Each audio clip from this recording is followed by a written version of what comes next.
జిల్లా చీమకుర్తి మండలం గోనుగుంట గ్రామంలో స్వయంభూవుగా వెలిసిన శ్రీ లక్ష్మీ నరసింహ స్వామివారి జయంతి వేడుకలు గురువారం అంగరంగ వైభవంగా నిర్వహించారు.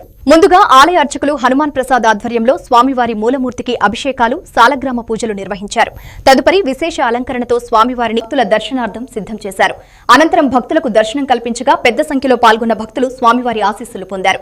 ఈ కార్యక్రమంలో పాల్గొన్న భక్తులు తీర్థ ప్రసాదాలు స్వీకరించి భక్తి పారవశ్యంలో మునిగిపోయారు.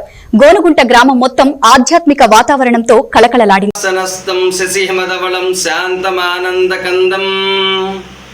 లక్ష్మీ వామాంకారూఢవరకుచుజుగళం నస్యహస్తం ప్రశస్తం ఊర్ధ్వే శంకంచ చక్రం దక్షిణే సవ్యహస్తం వందే లక్ష్మీ నృసింహం ప్రసురమభయదం భక్తలోకైకబంధం. భక్త మహాశీలందరికీ నమస్సుమాంజలి. ఈరోజు గోనుగుంట గ్రామంలో స్వయంభూ క్షేత్రంగా విచ్చేసి ఉన్న శ్రీ లక్ష్మీ నరసింహస్వామి వారి జయంతి సందర్భంగా ప్రాతకాలంలో కలశార్చన మరియు శాలిగ్రామార్చన తర్వాత సహస్రనామార్చన పూర్తయినాయి. ఈరోజు భక్త మహాశీలందరికీ తదుపరి దర్శనము, అర్చనా కార్యక్రమాలు దేదీప్యమానంగా జరుగుతూ ఉన్నాయి. చేసుకొని తీర్థ ప్రసాదం తీసుకొని ఆయన కృపా కటాక్ష వీక్షణ పొందవలసిందిగా మనవి.